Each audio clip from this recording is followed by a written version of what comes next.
오늘 에베소서 4장 7절부터 12절까지 말씀으로 좀 제목을 좀 쉽게 바꿨습니다. 은사를 주신 목적. 에베소서 1장부터 3장까지는 구원의 문제를 집중하여 말씀하여 주고 계십니다. 근데 4장부터는 구원받은 하나님의 백성들의 삶을 얘기하는데 놀랍게도 초점이 어디에 맞춰져 있느냐면 하나됨에 맞춰져 있습니다. 이 에베소서는요, 어디에 대한 내용이 풍성하냐면 하나님께서 이 땅에 교회를 세우신 이유와 그 교회 속에서 되어지는 하나님이 바라시는 참 교회의 모습에 대한 것들이 풍성한 것이 에베소서입니다. 그래서 하나님이 생각하는 교회는 어떤 교회인가를 잘 알려면 에베소서를 우리가 꼼꼼히 읽고 연구해 보면 압니다. 그래서 에베소서는 구원받은 이후의 성도의 삶을 다룰 때 극히 개인적인 하나님과 나 사이의 골방에서의 기도, 골방에서의 믿음의 씨름을 다루지 않고 공동체로 접근합니다. 구원받은 백성이 공동체 안에서 어떻게 사는 것이 참된 하나님의 백성의 모습인가, 이거를 다뤄요. 그래서 구원받았느냐? 구원받은 백성의 삶을 살아라.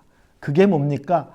하나님의 공동체 안에서 하나됨을 힘쓰고 애쓰는 것이다. 근데 너무 막연하잖아요. 하나님의 됨을 위하여 힘쓰고 애쓰는 게 뭐지? 이렇게 막연하니까 구체적으로 설명하는 거죠.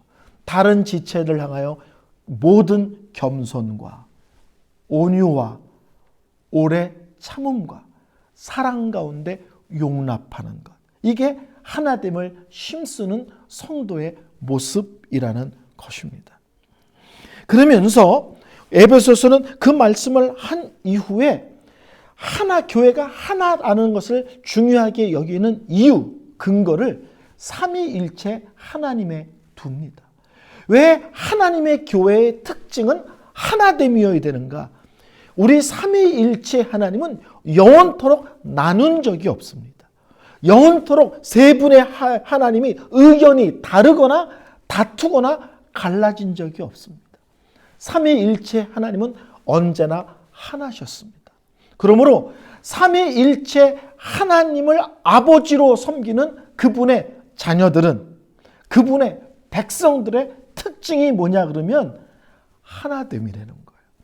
그래서 3절에 하나됨을 힘써 지키라 그러면서 에베소서 4장 4절부터 6절까지 무려 7번이나 하나라는 말을 계속 강조하고 반복합니다. 근데 그 7번 반복하는 내용이 뭐냐면 성령 안에서 너희들은 하나야. 예수 안에서 하나야.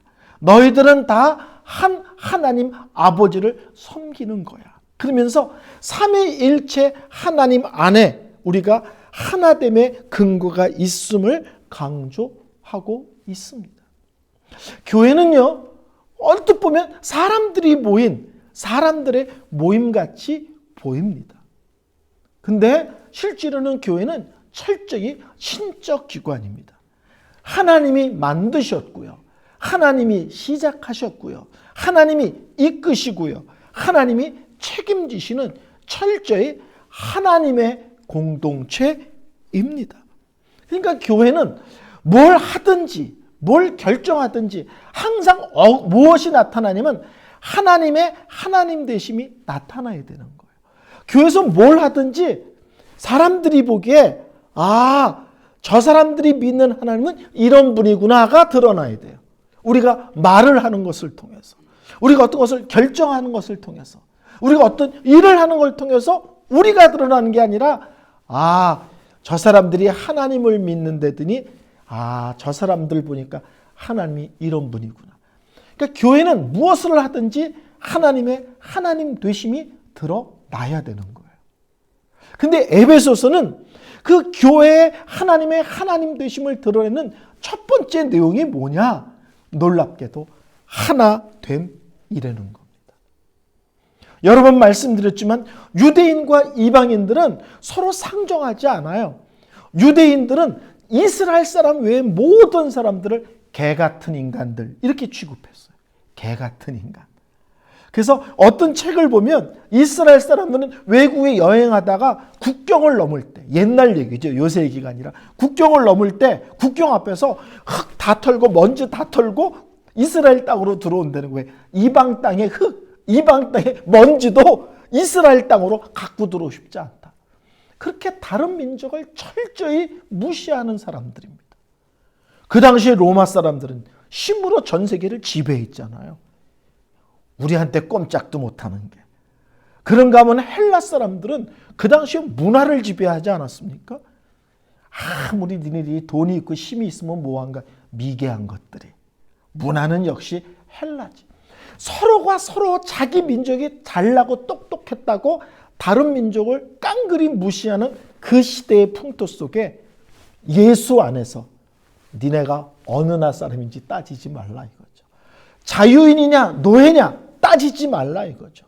여자냐 남자냐 따지지 말라는 거죠. 오늘날로 얘기하면 지연, 학연, 혈연 이런 거 다 따지지 말라는 거예요. 중요한 것은 오직 하나다. 예수 믿습니까? 아멘. 하나님 자녀시네요. 그러면 하나님을 아버지로 섬기는 하나님의 자녀면 그 하나로 하나됨에 항상 힘쓰고 애써야 될 이유가 됩니다 하는 것입니다. 우리 교회가 세상에 비춰지는 모습이 무엇이어야 되는가? 성경을 놀랍게도 등치가 커야 된다. 재정이 많아야 된다. 건물이 으리으리해야 된다 라고 말하지 않고 그 교회는 예수 그리스도 안에서 하나님의 사랑과 은혜를 아는 사람으로서의 삶의 모습이 하나됨으로 항상 나타냅니까? 이게 핵심이고 본질이라는 사실입니다. 근데 이제 오늘 본문 7절로 넘어가면 무슨 얘기를 하면 은사 이야기를 하기 시작합니다. 하나다, 하나다, 하나다 이렇게 얘기하면 우리가 이렇게 생각할 수 있어요. 하나란 말을 똑같다는 말로 착각할 수 있습니다. 여러분, 군인들은 똑같은 군복 입잖아요. 옛날 학교 다닐 때 똑같은 교복 입잖아요. 그러니까 성경은 그거를 하나라고 말하지 않습니다. 그러니까 똑같은 것이 하나란 뜻이 아니라 다 다른데 하나로 모아진 것을 얘기합니다. 쉽게 말하면 오케스트라 있잖아요. 지휘자가 서서 연주를 시작합니다. 근데 다 악기가 달라요. 그렇죠? 다 악기가. 근데 한 지휘자에 의하여 하나의 곡을 연주하잖아요.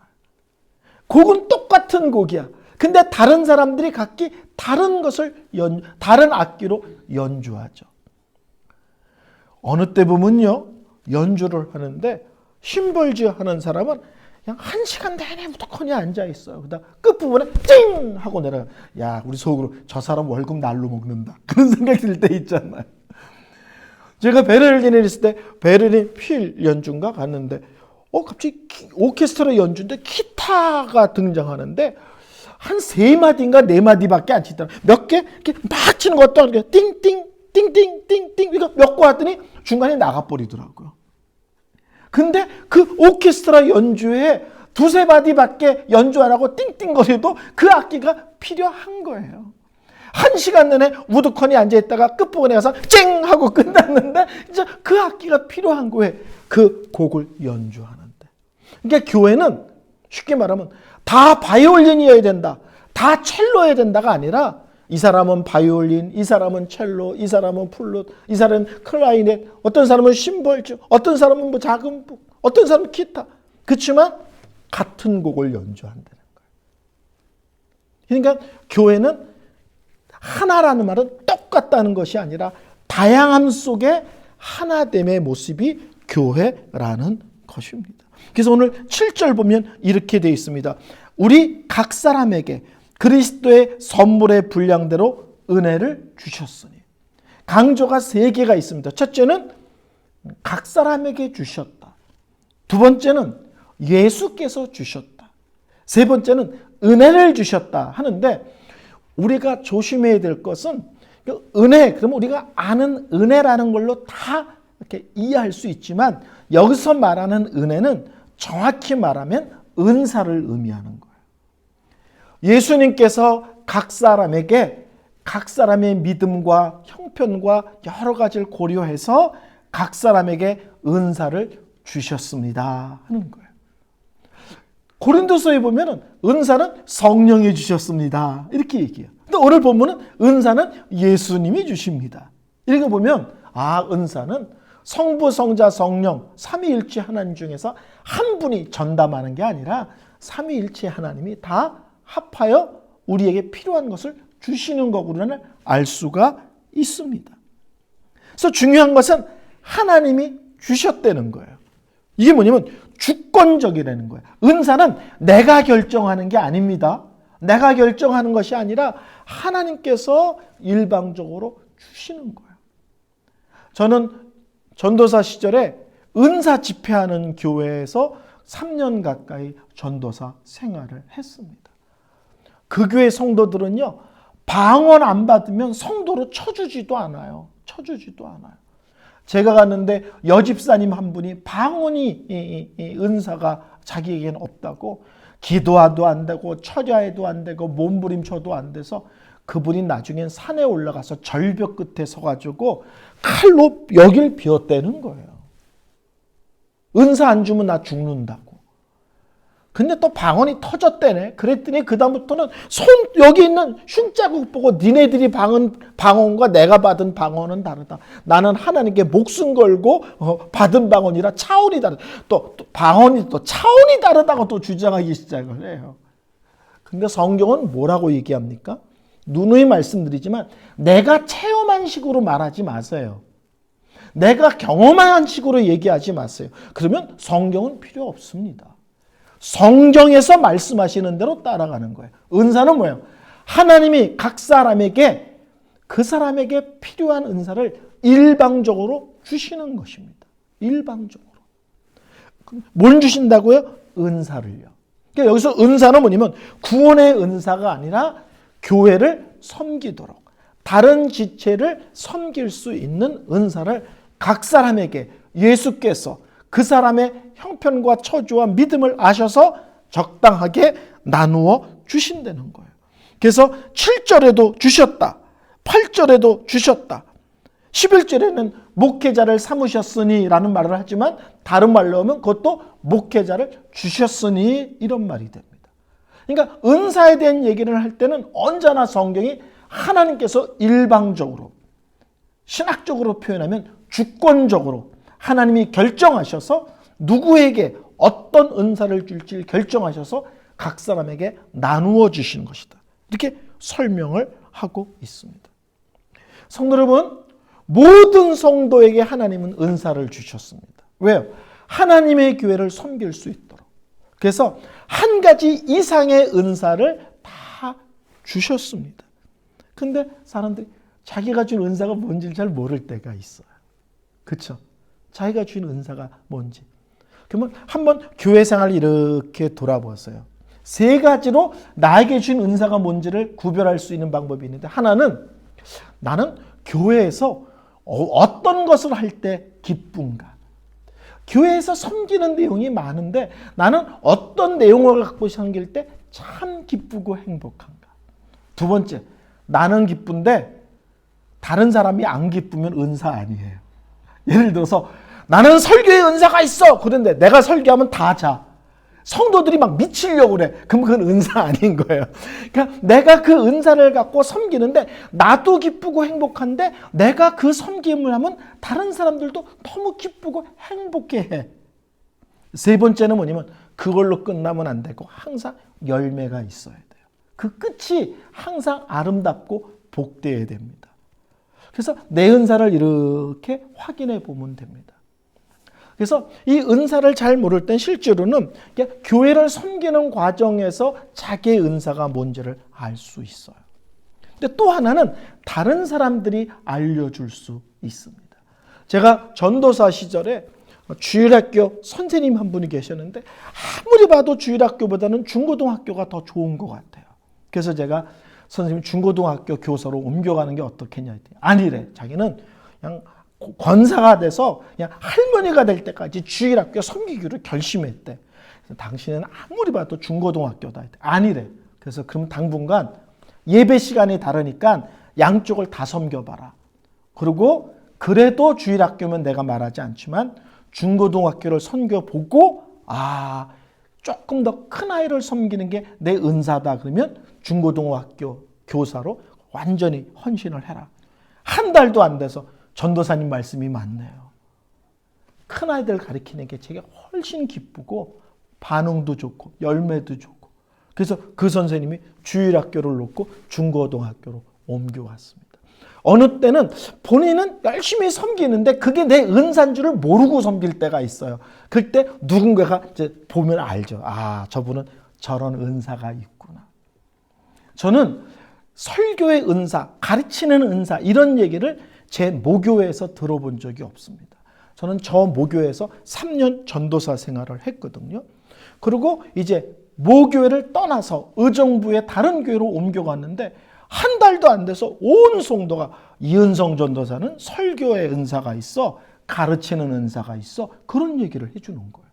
한 번도 누가 나한테 그런 얘기를 해주지 않았기 때문에 그런 걸 생각도 하지 않았는데 성도들이 얘기해 주셔서 그때부터 나에게 이런 은사가 있구나 이런 걸 알게 됐어요. 나중에 미국에서 목회할 때 주위에서 자꾸 이러는 거예요. 이은성 목사는 네트워크의 은사가 있어. 그러니까 사람들을 사방에서 알아서 이렇게 저렇게 연결해주고 이런 은사가 있대. 그래서 나는 그런 게 은사가 없는데 그리고 돌아와서 가만히 생각했더니 제가 마당발인 거예요. 미국 곳곳에 온갖 사람들을 알아서 무슨 일 있으면 누구 찾아가면 되는데 내가 누구 연락해 줄게. 사람들을 다 연결하고 있는 거예요. 제가 한국에 가서 신학 세미나를 크게 했거든요. 성도 작게 올 땐 300, 목사님들 많이 올 때 500명씩.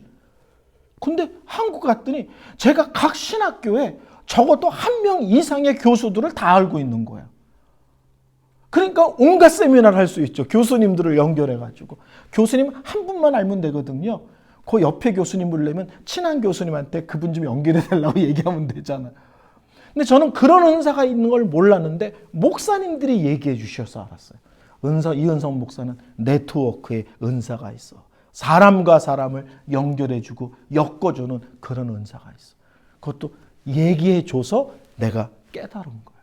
그래서 어느 때는 열심히 섬기면서 알아갈 수도 있고 어느 때는 교회 안에서 그 사람의 섬김을 보고 성도들이 알아요. 저분은 저런 데 은사가 있구나. 저런 데 특별하게 하나님이 더 쓰시는구나. 이렇게 알 수가 있습니다. 그래서 좋은 것은 자기 은사를 몰라도 열심히 섬길 수는 있어요. 실제는 그 은사를 갖고 섬기는 건데 그렇지만 자기 은사를 알고 섬기면 더 마음을 모아서 집중하여 섬길 수 있죠. 한국의 유명한 목사님이 자기는 어떤 스타일인가를 한번 확인해 보라면서 어떤 예화를 든 적이 있어요. 그게 뭐냐면 식당에서 종업원이 음식을 들고 오다가 걸려 넘어져서 음식도 없고 그릇도 깨졌어요. 그때 이렇게 둘러 앉았던 우리들이 다 반응이 다르다는 거예요. 어떤 사람은 대뜸 그러는데 내가 그럴 줄 알았어. 아니 그릇을 두 손으로 들고 와야지. 이렇게 들고 오는 사람이 어디 있어. 폼은 나지만 그 위태로운 다음부터 꼭 이렇게 들어. 그릇이 깨지고 음식이 없는데 그릇 드는 법을 가르쳐주는 사람이 있어요. 근데 어떤 사람은요 아무 말도 안 하고 깨진 그릇과 엎어진 음식부터 치우는 사람이 있어요.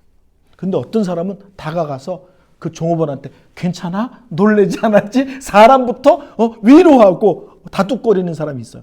그런가 하면 어떤 사람은 사장! 이거 돈 다 내가 낼게. 이 종업원 야단치거나 뭐 자르거나 뭐 그러지 마요. 내가 다 계산합니다. 또 책임지겠다가 나서는 사람이 있어요. 똑같은 일이 벌어졌는데 사람마다 다 다르게 반응해요. 은사가 그렇다는 거예요. 똑같은 일이 벌어졌는데 은사에 따라 다 다르게 반응합니다. 하나님께서는 교회 안에 다양한 은사를 주셔서 우리가 피차 다양하게 섬기며 아름답게 공동체가 세워지기를 원하십니다.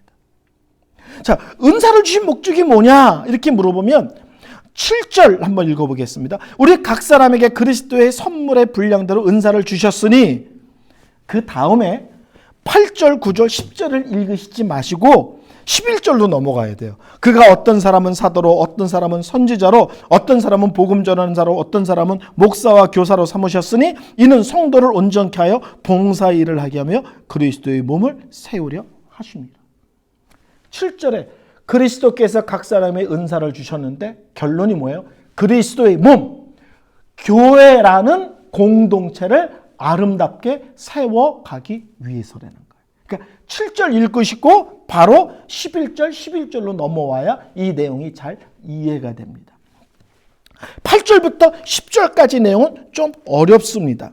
제가 한번 읽어볼게요. 그러므로 이르기를 그가 위로 올라가실 때 사로잡힌 자들을 사로잡으시고 사람들에게 선물을 주셨다 하였도다. 올라가셨다 하셨은즉 땅 아래 낮은 거로 내리셨던 것이 아니면 무엇이냐. 내리셨던 그가 곧 모든 하늘 위에 오르신 자니 이는 만물을 충만하게 하려 하십니다. 예수께서 각 사람의 은사를 주셨다 하면서 8절부터 그 10절까지는 뭘 설명하냐면 예수께서 은사를 어떻게 나누어 줄 수 있게 되었는가에 대한 설명구가 8절부터 10절이에요. 그거 중간에 딱 끼어들어가 있는 내용입니다. 그것은 시편 68편을 인용한 것인데 다윗이 여부스 족속의 도시인 예루살렘을 정복하고 승리의 노래를 부른 내용이에요. 그러니까 여부스족을 이기고 다윗의 승리의 노래를 부른 것을 무엇으로 끌고 오냐면 예수께서 십자가에서 돌아가시고 부활함으로 죄와 죽음과 마귀로부터 승리하시고 하늘로 올라가셨잖아요. 그렇죠? 그 승리하신 예수가 그 승리의 이제 전리품을 각 사람에게 나눠주는 그런 형식으로 설명을 하는 겁니다. 예수께서 죄와 죽음과 마귀 권세를 이기시고 하늘로 올라가셨다. 승리자 예수. 전쟁에서 승리하면 그 승리자가 부하들에게 전리품을 나누어 주는 것처럼 승리하신 예수이기에 그분이 우리에게 은사를 나누어 주실 수 있으시다. 이걸 설명하는 거예요. 그래서 이해하길 때는 7절을 읽고 11절, 12절을 읽으면 이해가 쉽습니다. 예수께서 은사를 나눠주셨다. 예수께서 무슨 자격으로 은사를 나눠주셔? 8절, 9절, 10절. 승리하신 그분이 그 전리품을 나누듯이 그분의 백성들에게 은사를 나누어 교회를 섬기게 하신 거야. 이게 내용이 되어 있습니다. 항상 기억하십시오. 하나님 왜 은사를 주셨는가? 교회를 섬기게 하기 위해서입니다. 우린 은사 그러면 꼭 방언, 예언, 병 고치고 귀신 쫓고 이런 것만 자꾸 은사라고 생각하는데 실제는 그렇지 않습니다. 은사가 너무너무나 폭이 넓습니다. 은사는요, 나를 증명하거나 나의 탁월함을 내세우기 위한 게 아니에요. 나에게 은사를 주신 것은 내가 잘났다, 내가 똑똑하다, 내가 특별하다는 뜻이 아니라 그 은사를 갖고 하나님의 교회를 섬겨라. 그 은사를 갖고 다른 지체를 섬겨라 하는 것입니다. 어떤 성도도 모든 은사를 갖고 있지 않습니다. 그러니까 뭐예요? 나 혼자 교회 모든 걸 감당할 수 있다. 이런 것은 없다는 거예요. 그리고 어떤 성도도 당신 필요 없어. 이것도 아니라는 거예요. 마치 오케스트라 끝에 한번 쨍 하고 하는 사람이 있을지라도 그 사람 나름대로의 역할과 위치가 다 있다는 겁니다. 그래서 각 사람에게 은사를 나눠주시고 모든 사람에게 모든 은사를 주시지 않았다는 것은 내가 섬겨야 할 내용이 있다는 거예요. 그렇지만 나에게 주시지 않는 부분에서는 다른 지체가 필요하고요. 그 지체와 그 지체의 은사와 그 지체의 섬김을 인정하며 함께하는 것이 우리에게 필요하다는 겁니다. 그러니까 이것 자체가 또 하나의 공동체 훈련이기도 합니다. 나는 내 자리에서 내 믿음과 주신 은혜와 은사를 따라 섬길 뿐만 아니라 나에게 주시지 않은 은사의 영역은 다른 지체가 필요한 것이고 그 사람의 섬김을 인정하는 것이고 그리고 귀하게 여기는 것이고 그리고 함께하는 것이고 그러면서 서로의 없는 인사를 서로 인정하면서 겸손함으로 섬길 뿐만 아니라 함께 섬겨 아름다운 교회를 이루어 나가는 것입니다. 저는 숫자에 약합니다. 그래서 저는 7, 8 그러면 또 한 10 이렇게 표현하거든요. 그런데 어떤 분명하게 숫자를 얘기하는 사람은 열인데 왜 여덟인데 열이라고 말합니까? 또 이런 분들이 계세요.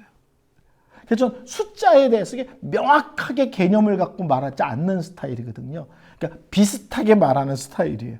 근데 제가 옛날에 처음 미국 와서 목회할 때 저희 교회 자동차 딜러가 여러 명 계시지 않습니까? 했더니 성도 한 분이 찾아와서 목사님 왜 거짓말 하셨습니까? 왜요? 뭐가 여러 명이에요? 두 사람인데. 내가 할 말이 없었어요. 내가 3명이냐 4명이냐 5명이냐 우리 교회에 있다라는 얘기를 하고 싶었는데 그분은 2명인데 여러 명이라 그랬다고 목사님 거짓말했다고 그러는 거예요. 저도 할 말이 없었어요. 그러니까 숫자에 대해서 좀 약하고 그냥 대강 얘기합니다. 숫자를 얘기할 때는. 그러니까 거짓말하는 게 아니라 사람의 스타일이 그런 부분에 명확하지 않은 스타일입니다. 근데 어떤 사람은 명확하죠. 그러니까 저 같은 사람이 재정 보면 큰일 나는 거죠. 비슷하면 되는데 다른 재정이 비슷하면 돼? 일정까지 똑같아야지. 그러니까 그거는 숫자가 밝고 명확한 사람이 그런 거를 감당하죠. 저는 그런 거 감당 잘 못합니다. 저는 큰 그림을 잘 그리는 스타일이에요. 앞으로 5년 뭐 할까? 큰 그림. 근데 세부 그림은 또 잘 못 그립니다. 근데 그런 얘기할 때 또 세부 그림을 잘 그려주는 분이 계세요. 우리 교회도 그런 분 한 분 계세요. 천재적인 수련회 가자 그러면 그냥 준비부터 끝까지 그냥 다 연구까지 해가지고. 그러니까 저는 실제로는 그런 성도가 없으면 교회를 큰 그림을 갖고 비전을 심어줄 수 있는데 행동으로 옮길 때는 누가 옆에서 그림을 그려줘야만 되는 사람이에요.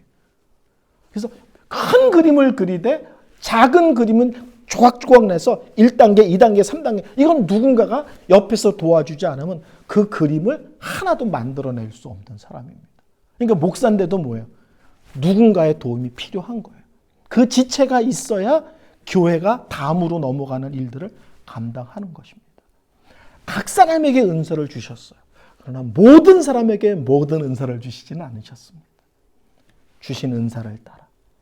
나는 내 은사를 따라 섬길 뿐만 아니라 다른 사람에게 주시는 은사를 그분이 또 감당할 수 있도록 장을 펼치고 인정하고 귀하게 여기는 것. 이것이 필요합니다. 그래서 교회는요, 항상 섬김의 내용이 필요합니다. 예배만 드리고 가는 것이 아니라 작은 것일지라도 내가 섬길 수 있는 내용을 갖고 그 역할과 그 섬김의 내용을 갖고 있는 것이 너무 중요합니다. 축구 좋아하시는지 모르지만 한국, 영국의 토트넘이라는 유명한 축구팀이 있습니다. 거기 손흥민이라는 정말 한국 최고의 선수가 뛰고 있죠. 근데 얼마 전까지 케인이라는 친구가 거기서 뛰었는데요. 최근에 신문 기사에 뭐라고 났냐면 케인이라는 선수가 토트넘에 있을 때는 10명의 선수가 공을 잡으면 그 케인이라는 선수한테 공을 다 줬다는 거예요. 골이건 네가 넣어. 그러고. 근데 성적이 별로 안 좋아요. 케인이 골을 정말 잘 넣는 사람인데 11명은 오직 공만 잡으면 케인한테 줬다는 거예요. 제 얘기가 아니라 어떤 스포츠 전문 기자의 글이에요. 근데 케인이 독일로 옮겨가고 손흥민이 그 역할을 감당하는데 그 선수가 옮겼을 때 이제 토트넘이라는 나라 축구팀은 망했다. 최고의 선수가 옮겨갔으니까. 근데 지금 성적이 더 좋아요. 올해 들어와서 한 번도 안 지고 1등이야. 근데 그 기자가 뭐라고 했냐면 팀이 바뀌었는데 이제는 골키퍼 빼고 나머지 10명이 기회가 되면 다 슛을 쏘는 팀으로 바뀌었다. 한 사람이 오직 꼬링을 누는데 힘을 모았던 팀과 10명이 기회가 되면 다 슛을 쏘는 팀으로 바뀌었기 때문에 이 팀이 새로워졌다는 거예요. 교회는 은사가 특출난 사람이 혼자 교회를 끌고 가는 것이 아니라 온 성도가 자기 은사를 따라 자기의 사명의 섬김의 자리를 지키며 감당함으로 아름답고 복되게 교회가 다듬어가고 견고해져 가는 것입니다. 그래서 이 조화로움을 우리가 갖고 신앙생활을 했으면 좋겠습니다. 항상 하나됨을 유지하되 다양한 사람, 다양한 은사를 주심을 이어가요. 다른 지체를 인정하고 용납하고 함께 손잡는 모습. 하나됨 속에 다양함이라는 그 교회의 본질의 내용을 놓치지 않았으면 좋겠습니다. 그리고 교회는 온 성도가 함께 섬기며 함께 세워져 가는 것입니다. 그리고 그 세워져 가는 과정 속에 내가 참여하고 있으며 그 아름다워지는 일에 나의 섬김이 한 부분을 차고하고 있음. 그것이 또한 우리에게 허락하신 교회 생활의 복이고 아름다움입니다. 우리가 작은 교회지만 성경에서 얘기하는 그림을 그려가는 그런 교회가 되기를 소원합니다.